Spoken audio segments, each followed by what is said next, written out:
di November 2022 ya, itu sekitar masih 900 ribuan Iya, harga benar, emas. benar. Sekarang udah 1,3, bayangin berarti setahun berapa ya? Setahun setengah ya. Itu Satu sudah tahun setengah. udah naik 40% ya. Iya, iya, iya, Ya iya. itu artinya, dan itu resikonya juga lebih rendah, terutama kalau uangnya dingin.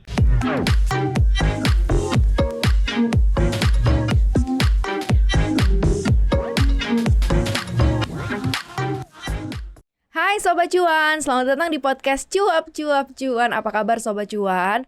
Semoga Sobat Cuan selalu dalam kondisi yang cuan, bahkan sudah super cuan gitu ya untuk saat ini. Plus juga dalam kondisi sehat, karena kalau sehat tuh bisa ngapain aja ya, bisa cari cuan juga gitu Betul, ya. betul. Nah, senang sekali kali ini Mario Katarina bisa ketemu lagi nih sama Sobat Cuan semuanya untuk bisa ngobrol-ngobrol lagi, interview lagi orang-orang spesial yang oke banget dan pasti kasih informasi yang super cuan juga buat Sobat Cuan ya. Hari ini aku nggak sendirian karena aku akan ngajak Sobat Cuan untuk lihat sejauh mana sih sebenarnya iklim investasi di Indonesia ini udah oke lagi atau belum sih, trennya gimana sih? Mungkin pertanyaan-pertanyaan ini sering banget nih ditanyain sama Sobat Cuan ya. Harus kayak gimana ya? Tunggu dulu, wait and see dulu, atau apa sebenarnya yang bisa dilakukan di momen-momen menunggu gitu ya. Mungkin ada yang bisa dilakukan oleh Sobat Cuan. Makanya hari ini Maria nggak sendiri, hari ini kita ngomongin soal masalah investasi dengan modal yang kecil. Jadi kalau misalnya tanya mau investasi modalnya nggak ada gitu, masa sih modalnya kecil loh ya. Jadi kita akan ngobrol banyak sama satu narasumber hari ini yang hebat, spesial pastinya. Ada Pak Ferdian Timur Satyagraha, Direktur Keuangan PT Pegadaian. Sudah ada di studio Sobat Cuap Cuan, Cuan. Cuap Cuan happy banget loh. Gitu ya. Karena ada Pegadaian datang ke sini gitu. Apa kabar Pak Ferdi? Baik? Baik, alhamdulillah baik. Alhamdulillah sehat ya. Sehat ya. Tadi aku udah openingnya udah membara sekali gitu ya. Karena aku kepengen kasih tahu sebenarnya ke Sobat Cuan ada momen-momen terbaik untuk mulai investasi gitu ya. Betul. Nah, kita mungkin mulai kayak sekarang ini kayak tren tuh seperti apa sih yang terjadi di kalangan masyarakat Indonesia nih? Awareness-nya udah mulai muncul lagi belum sih gitu kan? Kalau kemarin kan awal-awal semester pertama sampai dengan akhir semester pertama tuh kan masih ragu-ragu politik, oke nggak sih nih presidennya siapa gitu ya. Nah, kalau sekarang nih gimana Pak Ferdi? Iya, ini menarik ya. Mungkin kalau kita sekilas di Juni ini ya, mungkin awal Juli ini kan biasanya umumnya perusahaan-perusahaan publikasi ya. Dan pasti potensi cuannya juga besar karena kalau saya lihat mayoritas juga perusahaan-perusahaan ini tumbuhnya baik dan profitabilitasnya baik juga. Dan kalau secara tren termasuk kami juga bagian dari BUMN ya, itu juga tumbuh baik. Kebetulan kalau di bulan Mei, karena Juni kita belum publikasi, di bulan Mei kami tumbuh sekitar 35% laba bersihnya. Jadi secara ini artinya bahwa ekosistem di Indonesia ataupun perusahaan-perusahaan Indonesia ini juga tumbuh baik secara fundamental. Tapi mungkin yang menarik karena gejolak makroekonominya yang mungkin sedikit berdampak. Jadi artinya itu momen baik untuk investasi sebenarnya. Ya, karena valuasinya lebih rendah dibandingkan fundamentalnya yang ada sebenarnya. Mau nyari di mana? Kondisi ekonominya lagi bergejolak nih ya, lagi uncertainty, tapi ternyata kinerja perusahaannya justru malah baik gitu ya. Kalau awareness terhadap investasi, orang-orang juga udah mulai muncul lagi nih. Betul. Pak Ferdi, kalau yang kita Anda lihat tarik dari agak panjang ke belakang ya. Jadi secara data itu bahwa tren naik sejak pandemi atau COVID. Itu kalau kita lihat transaksi baik emas atau di pasar modal itu trennya tumbuh dari 2021 sampai 2023 ini naik hampir 50-60%. Itu baik di emas maupun di pasar modal. Artinya literasi mereka mungkin ada plus minusnya ya. Pada COVID saat mereka di rumah mungkin transaksi bisa dilakukan dari rumah, termasuk transaksi emas yang ada di kami maupun transaksi pasar modal yang ada di teman-teman di bursa ya. Jadi kalau di kami mungkin kalau sedikit mungkin sebelum nanti akan diulas banyak, kami punya aplikasi digital untuk pembelian emas. Jadi ini juga bisa dibeli dengan cukup murah tadi disampaikan. Murahnya seberapa sih? 0,01 gram atau sekarang kalau harga emas kita anggap itu kurang lebih di Rp13.000 sudah bisa investasi emas. Investasi emas, bayangin dong ya. Emas loh. Kemarin tahu kan emas udah melonjak tinggi ya, geopolitik ya kan. Kalau nggak nyicil dari kemarin, aduh sayang sekali ya Anda menyia-nyiakan momen ya. Tapi kayak sekarang nih Pak Ferdi, kan tiap tahun sebenarnya makin banyak masyarakat Indonesia nih akhirnya yang ikut ya investasi ya. Tapi kita nggak tahu nih apakah mereka terliterasi dengan baik ataukah tidak gitu, ataukah hanya inklusi aja, jadi kenal tapi mereka memang nggak nggak paham. Jadi istilahnya ikut-ikutan gitu Iya, ya. iya. Akhirnya kita bisa menyimpulkan bahwa banyak juga yang FOMO gitu ya. Betul. Mereka nggak tahu konsekuensinya, Hmm. boncos lah akhirnya gitu ya. Karena memang nggak kenal Iya, sebenarnya. Nggak tahu deh, mungkin nggak cocok sama portofolio Iya. resiko atau resiko profil resikonya mereka Hmm. gitu Pak Ferdi. Nah ini gimana sih menghindari FOMO investasi? Karena kan Iya, iya, banyak iya. ya. Kan kita punya beberapa produk investasi yang mungkin sudah dikenal, tapi yang baru-baru kan juga Ya, muncul banyak betul, Pak Ferdi. Ini betul. gimana nih Pak Ferdi? Ya ini menarik sih, istilah fear of missing out Missing ya. out, yes. Jadi banyak produk-produk investasi yang baru, tapi kembali lagi yang paling penting dari investasi adalah pemahaman tentang investasinya, itu yang paling penting. Karena nggak semua punya literasi yang sama ya. Mungkin Sis Katerina ini nggak, kalau tentang saham mungkin udah lebih paham ya. Track recordnya juga lebih. Tapi kalau kita ngobrol kripto atau itu mungkin juga ada orang yang lebih ada yang lebih expert lah. betul. Pemahaman ini yang harus dipahami oleh teman-teman yang melakukan investasi. Jangan sampai hanya ikut-ikutan temennya. Oh, saya untung 10%, yang disampaikan untungnya mungkin pas ruginya nggak disampaikan. Sebelum 10% tuh ruginya udah sekian persen gitu. Itu yang kejadian lah. Mungkin ada beberapa tadi investasi yang saya sebutkan, semua bagus investasi, tapi kembali lagi pemahamannya, produknya itu yang harus. Yang kedua, cari investasi yang memang legal ya. Yang sudah dapat izin OJK. Jadi beberapa mungkin kadang-kadang karena online mungkin penggunaan online mudah, otomatis akses informasinya jadi lebih beragam lah. Ini kadang-kadang harus difilter, terutama anak muda itu ya. Karena semua itu investasi itu berproses, nggak ada yang langsung besar ya. Kalaupun besar mungkin bagian dari proses yang mereka sudah lakukan. Contoh kalau mereka trading, berarti mereka lakukan analisa tentang perusahaan itu setahun ke belakang, 2 tahun ke belakang. Itu yang paling penting. Jadi ada 2 hal yang paling penting menurut saya, literasi atau pemahamannya. Yang kedua adalah legal, artinya investasi ini sudah dapat izin dari OJK kalau di kita di Indonesia ya. Setuju ya, jadi jangan ikut-ikutan. Betul. Apalagi kalau misalnya uangnya balik lagi ya, bukan uang yang disiapkan untuk investasi gitu ya. Harus uang dingin lah biasanya. Itu selalu diingetin berkali-kali ya ke Sobat Cuan. Tapi kalau sekarang nih trennya lagi kemana sih arah investasi? Apa sih yang paling masyarakat Indonesia minati nih Pak? Iya, kebetulan tadi data yang menarik kan data emas ya, pertumbuhan emas. Kebetulan saya juga bagian dari melakukan investasi di emas. Itu kalau nggak salah di November 2022 ya, itu sekitar masih 900 ribuan harga emas. Benar. Sekarang udah 1,3. Bayangin berarti setahun setengah ya. Itu udah naik 40% ya. Ya, itu artinya, dan itu resikonya juga lebih rendah, terutama kalau uangnya dingin. Tapi kalau hanya untuk jangka pendek, mungkin semua investasi ada risikonya semua. Kalau jangka pendek, karena semua nilai itu pasti akan ada fluktuatifnya kan, sesuai kondisi makro, demand dan supply. Itu yang paling penting ya. Jadi kalau sekarang demandnya emas naik, karena apa? Salah satunya adalah beberapa negara cadangannya meningkatkan cadangan emasnya. Artinya secara long term investasi emas ini salah satu yang menjanjikan juga. Walaupun harganya naik juga nggak demandnya? Iya, kita luar biasa naik. Naik juga kebetulan kita naik hampir tadi kurang lebih 40%-an growth di tahun ini ya. Kalau kita akumulasi dari tahun-tahun sebelumnya itu lebih besar. Kami menjalankan tabungan emas digital dari 2019, dari awal itu zero nasabah, sekarang sudah 9 juta nasabah. Itu dengan portfolio 8 ton sekarang. Waduh. Jadi anak-anak muda sekarang udah banyak gitu dan portfolio nasabah kami sudah berubah ya. Sekarang 65% di bawah umur 45. Dulu mungkin kalau Pegadaian terkenalnya kan pasti yang kolonial gitu ya. Mama-maman. Betul. Oma-oma kita gitu. Sekarang by digital bisa transaksi, bisa beli. Teman-teman tinggal download aplikasinya, enter, langsung bisa transaksi beli emas dan bisa dicetak kalau dibutuhkan. Tapi kalau saat ini kan lebih senang disimpan by digital ya. Dan ini aman karena satu pasti dapat OJK, kedua juga kita mencadangkan nilai yang sama. Contoh, Sis Katerina ini punya 1 gram. Kita juga akan simpan di cadangan kami 1 gram nilai yang sama. Oh, oke. Jadi 1:1. 1:1, benar. Dan sekarang orang juga udah nggak perlu lagi simpen dalam bentuk fisik karena ada emas digital itu ya. Karena kan resikonya banyak ya, kalau nggak bisa nyimpennya ntar hilang sekali hilang keraup gitu ya, agak-agak berbahaya dan beresiko juga. Nah, kalau dari sisi Pegadaian sendiri menyikapi tren atau potensi peningkatan minat investasi masyarakat ini seperti apa nih?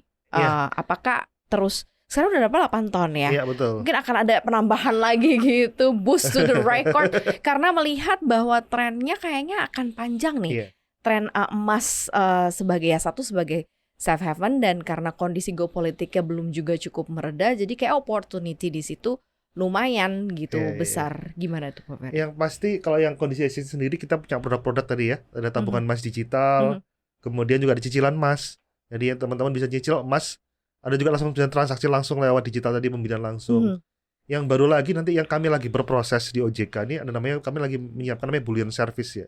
Apa tuh? Bullion service. Bullion service itu nanti emas yang disimpan itu mendapatkan bagi hasil. Kalau sekarang kan masih bentuk titipan ya.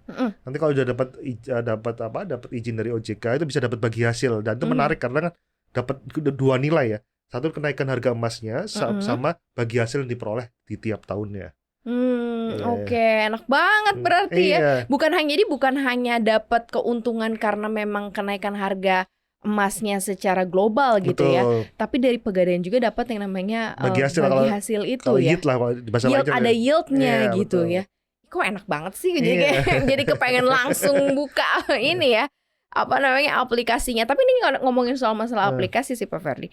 Ini seperti apa sih? Karena banyak nih aplikasi-aplikasi di tanah air ya, yang juga mendorong minat masyarakat juga untuk mulai berinvestasi. Nah, gimana akhirnya Pegadaian cukup cepat nih ya untuk bisa beradaptasi dengan literasi keuangan digital masyarakat, tapi juga menjawab kebutuhan masyarakat itu sendiri dengan kehadiran aplikasi digital. Kan maunya gampang, enak dipakai, user friendly yang kayak gitu-gitu di Pak Ferdy.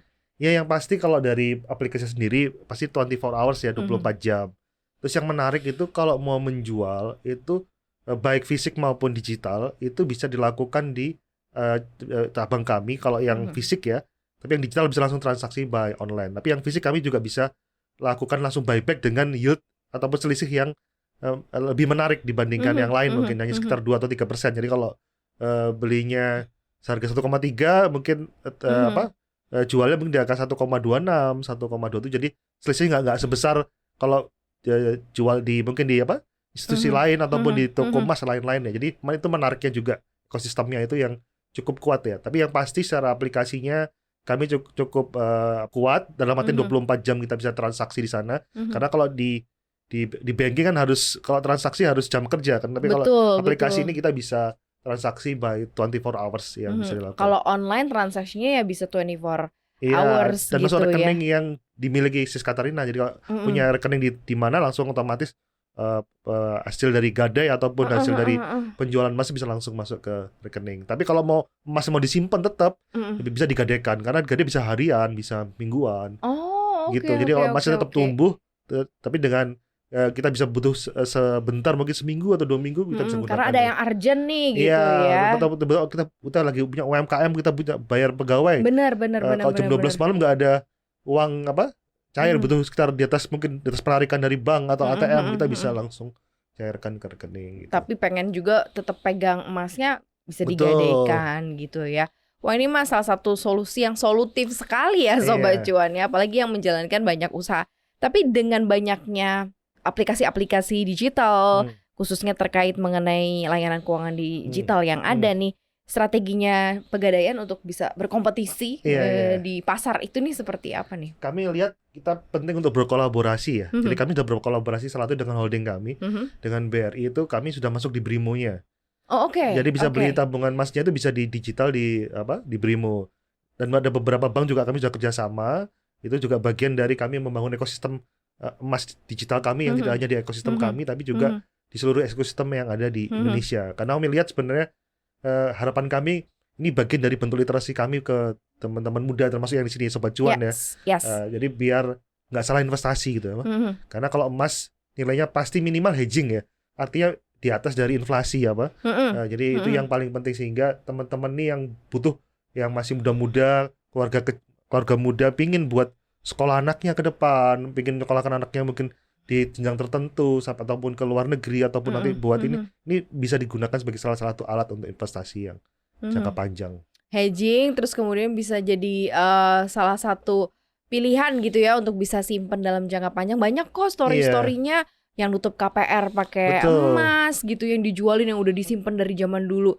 Terus dia butuh apa, dijual aset emasnya dan akhirnya bisa selesai gitu. Banyak banget kok. Dan angka real juga udah kelihatan kan. Iya, Setahun iya, setengah ya bener-bener. tumbuh 40% ini kan berarti potensinya luar biasa ya. Kalau kita nggak bisa menjamin bahwa yieldnya akan tinggi terus, tapi minimal angka real sudah ada. Kalau kita tarik mundur lagi mungkin dari 3 tahun lalu mungkin harga sekitar 500.000 atau 400.000, berarti udah naiknya sudah 100% lebih, hampir 700% ya. Iya Artinya sih. luar biasa.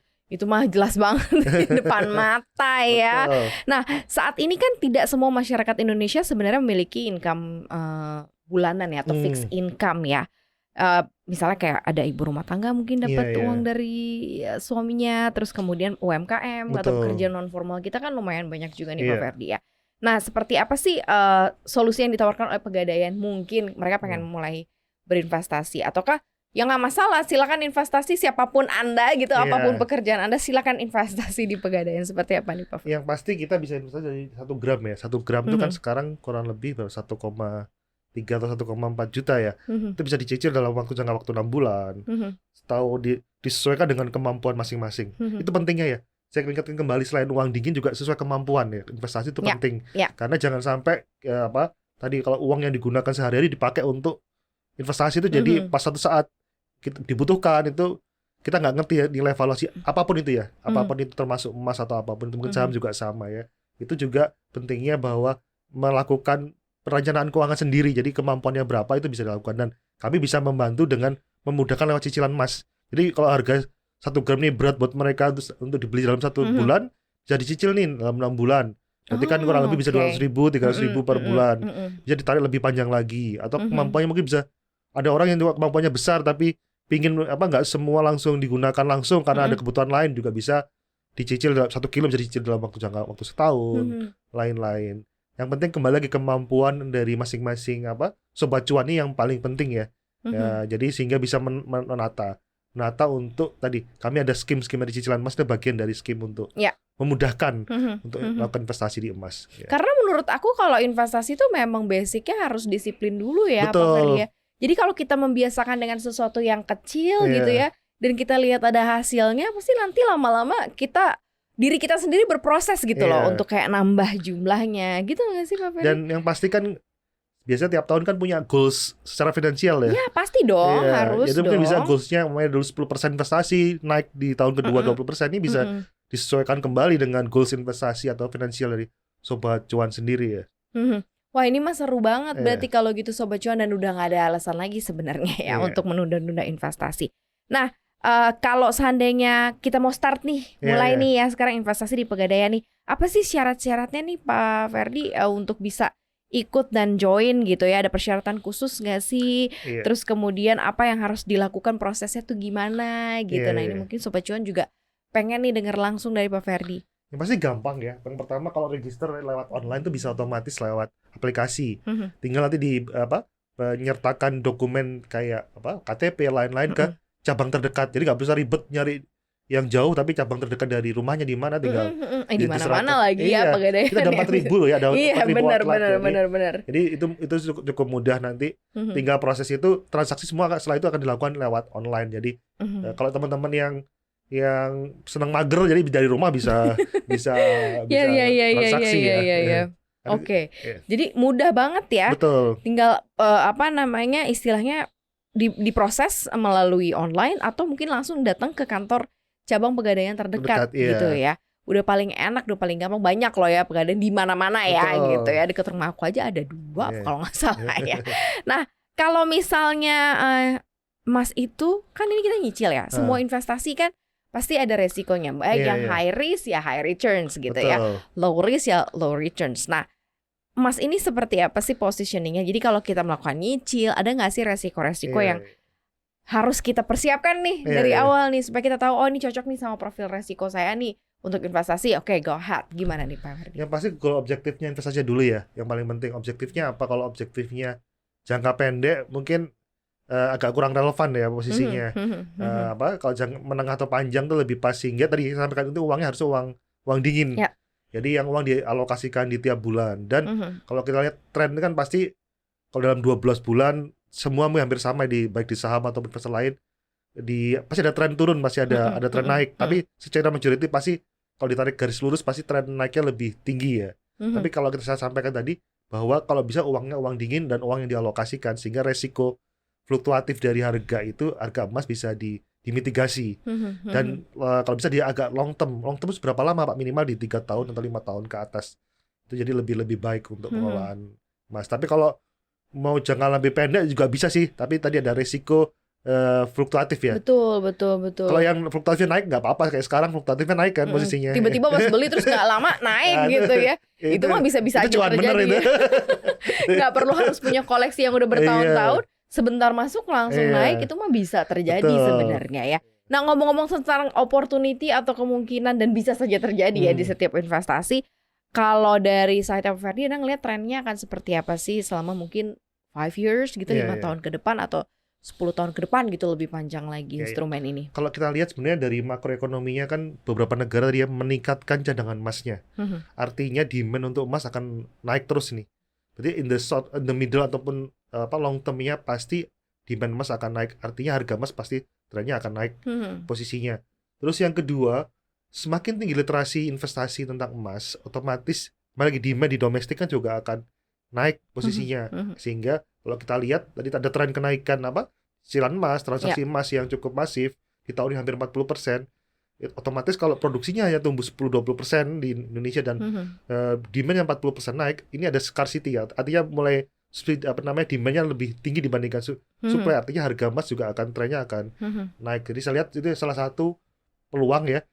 Kalau menurut saya pribadi, baiknya untuk investasi adalah secara rutin. Jadi dialokasikan secara rutin ya, di bulanan itu ada rutin, sehingga contoh teman-teman ini punya gaji 5 juta minimal 10%-nya lah dialokasikan di 500.000 ya. Diinvestasikan di emas itu kalau kita lihat 5 tahun ke belakang dengan investasi yang 500.000 tadi kali 12 itu 6 juta dikali 5 tahun ya 30 juta. Harga emas jadi naik kurang lebih hampir 2 kali lipat ya. Itu kan berarti sudah hampir 60-70 juta dengan hanya menginvestasikan 500.000 rupiah tadi ya. Itu contoh kalau teman-teman itu dan pasti untuk kebutuhan sekolah, kebutuhan apa itu bisa juga digunakan untuk jangka menengah atau panjang. Setuju sih ya. Jadi kita nggak akan pernah tahu sih kalau kita nggak pernah mulai dan kita nggak pernah disiplin. Nah itu kita jadi nggak pernah tahu sebenarnya raport investasi kita tuh udah sebaik apa. Nah Pak Ferdi, dari Pegadaian sendiri kira-kira apa nih inovasi lanjutannya yang akan menjawab kebutuhan masyarakat ke depan? Sekaligus plan ke depannya di Pegadaian seperti apa sih untuk bisnisnya Pak? Iya, mungkin selain investasi emas, kami juga kemarin habis launching juga obligasi Pegadaian untuk retail. Biasanya kan kami jual obligasi Pegadaian itu hanya untuk corporate ya. Kemarin kita launching di retail dan kalau dengan background kinerja Pegadaian, NPL Pegadaian yang sekitar hanya 0,85%, laba bersih 35%, dan pertumbuhan bisnis kurang lebih 20%, ini juga salah satu investasi lain ya, di retail, dan itu bisa dilakukan transaksi di teman-teman sekuritas yang kita tunjuk. Jadi itu contoh yang lain yang bisa kami kembangkan juga. Dan ini underlying adalah sosial suku dan sosial bond, artinya underlying-nya adalah ESG framework. Jadi kalau teman-teman jadi ingin berkontribusi kepada bumi, kepada iklim, kepada alam gitu ya. Kita juga kemarin mengeluarkan dan rencana akan kita keluarkan kembali di jangka waktu yang nggak terlalu lama. Ya itu mungkin salah satu yang inovasi kami untuk investasi juga buat teman-teman. Jadi ada nilai plus nggak hanya investasinya, tapi juga ada impact ke society, impact kepada iklim. Setuju, karena kan emang kita futures-nya tuh semuanya bukan berfokus kepada keberlangsungan alam, keberlangsungan dunia ini gitu ya. Makanya udah happy banget nih dengar banyak banget perusahaan yang juga concern terhadap environmental, kemudian social governance untuk keberlanjutan alam ini gitu ya, Pak Ferdi ya.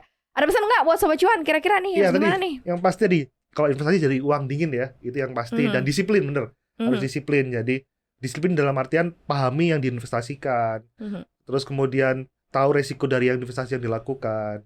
Jangan hanya yang baik-baiknya aja yang dilihat. Jadi itu sih buat Sobat Cuan. Dan kebetulan kami juga di ekosistem holding UMI, jadi kami ada selain Pegadaian ada BRI sama PNM, jadi kontribusi kinerja kami juga akan membantu kontribusi di holding kami di BRI. Jadi selain tadi ada emas di Pegadaian, ada obligasi di Pegadaian, juga saham BRI juga salah satu yang mungkin yang menarik juga bisa dilihat. Iya benar ya. Banyak ininya aset alokasinya banyak ternyata ya, macam-macam yang bisa dilakukan dari sisi real sampai stok gitu ya, ada juga di situ. Tapi ini obrolan yang seru banget dan aku pengen banget Sobat Cuan untuk dengerin ini secara detail dan bangun lagi kesadaran Sobat Cuan untuk mulai lagi investasi gitu ya. Jangan tunggu lama-lama dan jangan ditunda-tunda lagi gitu ya. Setiap hari atau setiap saat adalah momen terbaik untuk investasi. Terima kasih ya atas waktunya Pak Ferdian Timur Satyagraha, Direktur Keuangan PT Pegadaian sudah hadir. Jangan bosan-bosan, ditunggu lagi di sini. Siap. Pokoknya untuk Sobat Cuan supaya lebih makin terliterasi dan teredukasi lagi soal investasi. Dan terima kasih ya Sobat Cuan udah dengerin konten kita hari ini. Jangan lupa podcast Cuap-Cuap Cuan ada di Anchor, Spotify, Apple Podcast, Google Podcast. Kita juga ada di Instagram @cuap_cuan dan subscribe YouTube channel kita juga di Cuap-Cuap Cuan. Kita juga punya TikTok ya, Cuap-Cuap Cuan. Jadi langsung aja bisa lihat semua konten-konten kita terkait mengenai investasi. Jangan lupa juga untuk bisa join komunitas kita di Cuap-Cuap Cuan. Jadi nanti kalau misalnya Sobat Cuan pengen tahu dan pengen gabung di komunitas kita di Telegram, bisa langsung aja pantengin Instagram kita di @cuap_cuan. Jadi di situ ada banyak banget informasinya untuk bisa join bersama dengan community kita. Once again, terima kasih. Sehat-sehat Pak Ferdian. Sama-sama. Maria dan juga Pak Ferdi pamit. Bye-bye. Salam cuan. Salam cuan.